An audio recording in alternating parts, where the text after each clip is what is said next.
I'll be the last one left when the lights go out. Hello everyone, আমি শুভ্রজিৎ। তো আর কি কালকেই বিজয় সেতুপতি 50তম সিনেমার আর কি ট্রেলার ছাড়া হয়েছে।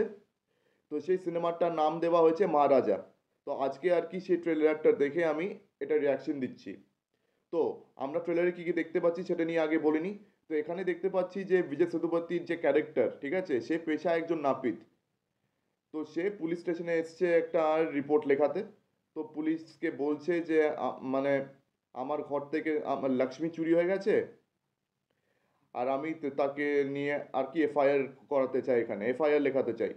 তো পুলিশটা মানে অবাক হয়ে গেছে যে এইটুকুন ব্যাপারের জন্য আবার এফআইআর। তো তখন আর কি করে বলছে এবার তুই ডিটেকটিভ হয়ে যায়, যাই হোক। তো তারপরে বিজয় সেতুপতি আর কি পুলিশকে জানাচ্ছে। তো পুলিশ তারপরে আর কি তাকে জিজ্ঞেস করছে লক্ষ্মীটা কি, সোনা, পয়সা, কোনো ডকুমেন্ট, নাকি আপনার স্ত্রী না মেয়ে, কে? বিজয় সেতুপতি এবার এটা বোঝাতে পারছে না লক্ষ্মীটা কি, খালিও বলছে আমার লক্ষ্মী, আমার লক্ষ্মী, তাকে খুঁজে দিন, না হলে কিন্তু খুব খারাপ হয়ে যাবে। তো একটা পুলিশ অফিসারের তো মাথা এত গরম হয়ে গেছিলো যে তাকে ঠাস করে থাপ্পড় মেরে একদম যাই হোক মাটিতে ফেলে দিল, এটা আমরা দেখতে পাচ্ছি। কিন্তু তারপরের সিন থেকে আমরা কি দেখছি যে কিছু গুন্ডারা কিন্তু বিজয় সেতুপতির পিছনে পড়ে আছে, ঠিক আছে। আর কিছুক্ষণ পরে আমরা এটাও দেখতে পাচ্ছি যে এইসব গুন্ডাদের সর্দার হচ্ছে এখানে অনুরাগ কাশ্যপ। আর অনুরাগ কাশ্যপকে আমরা দুটো লুকে দেখেছি, একটা হচ্ছে রিসেন্ট লুক, আর আরেকটা হচ্ছে আগে পুরনো লুক। তো অনুরাগ কাশ্যপকে আর কি এই দুটো লুকে দেখে যা মনে হলো যে বিজয় সেতুপতির সাথে কিন্তু তার একটা খুবই পুরনো শত্রুতা আছে। মানে বিজয় সেতুপতি পরিবারকে সে কিন্তু ক্ষতি করেছে, মানে সে পরিবারের উপর হামলা করেছিল। আর সেই কারণে মেবি বিজয় সেতুপতি বদলা নিচ্ছে। মানে আমার ট্রেলারটা দেখে যতটুকু বুঝতে পারলাম যে বিজয় সেতুপতি একজন ভিজিলান্টে এখানে। মানে সে আর কি নিজের পরিবারের ক্ষতির জন্য বদলা নিচ্ছে। আর সেই পরিবারের ক্ষতির জন্য দায়ী অনুরাগ কাশ্যপ। আর অনুরাগ কাশ্যপের ক্যারেক্টারটাকে যেভাবে দেখালো ট্রেলারে, ওর কিন্তু খুব ইম্পর্টেন্ট রোল আছে, আর ওই কিন্তু ভিলেন এই সিনেমাতে। এটা কিন্তু আমার পরিষ্কার মনে হচ্ছে। তবে ট্রেলারটাকে এমনভাবে এডিট করা হয়েছে, এমনভাবে কাটা হয়েছে যে গল্প কিন্তু কিছু বোঝা যাচ্ছে না।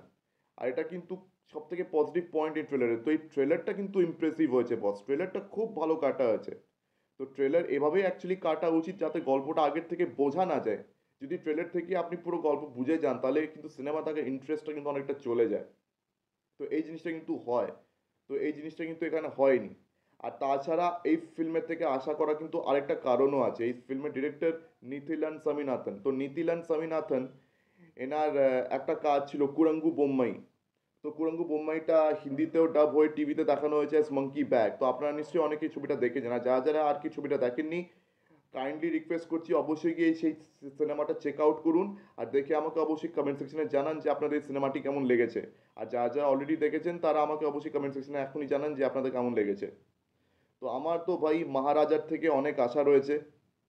বিজয় সেতুপতির মতন একজন ভালো অ্যাক্টর রয়েছে, তার সঙ্গে আরও মানে ভারতী রাজা রয়েছে। ভারতী রাজা যে তামিল ইন্ডাস্ট্রিতে খুবই একজন লেজেন্ডারি একজন অভিনেতা। তাছাড়া আরও কটা ভালো অভিনেতা অভিনেত্রী রয়েছে। আর তাছাড়া আরেকটা অভিনেতাকে চিনতে পেরেছি, তাকে আমি সাতুরাঙ্গা ভেট্টাইতে দেখতে পেয়েছিলাম। এইচ বিনোদের যে সিনেমা ছিল সাতুরাঙ্গা ভেট্টাই, সেখানে আর কি সে লিড রোল প্লে করেছে। তাছাড়া অনুরাগ কাশ্যপ তো রয়েছে, আগেই বলেছি। মমতা মোহনদাস অ্যাক্ট্রেস হিসেবে রয়েছেন, বিজয় সেতুপতির ওয়াইফ হয়েছেন উনি। তো আমার যেটা মনে হচ্ছে, যেটা বললাম যে বিজয় সেতুপতি হয়তো তার আর কি পরিবারের ক্ষতির জন্য হয়তো বদলা নিচ্ছে এখানে। তো সো লেটস সি যে এখন ব্যাপারটা কী বেরোয়। যদি সিনেমাটা যখন রিলিজ হবে তখনই বোঝা যাবে যে ব্যাপারটা কী হচ্ছে। কিন্তু ট্রেলারটা খুব ইন্টারেস্টিংলি কাটা হয়েছে, ট্রেলার দেখে যেটা মনে হচ্ছে সিনেমাটাও খুব ভালো হবে। তো যাই হোক, আমার আর কি ভিডিওটা এখানে শেষ করছি। তো আমার ভিডিও যদি আপনাদের সবার ভালো লেগে থাকে তো অবশ্যই আমার ভিডিওটিকে লাইক করে দেবেন, আর আমার চ্যানেলটিকে মানে সাবস্ক্রাইব করে দেবেন। অ্যান্ড হ্যাঁ, আমার ভিডিওটি বেশি বেশি করে অবশ্যই শেয়ার করুন। তো আজকের দিনের মতন টাটা, চোখ রাখুন পরবর্তী ভিডিওতে। ধন্যবাদ।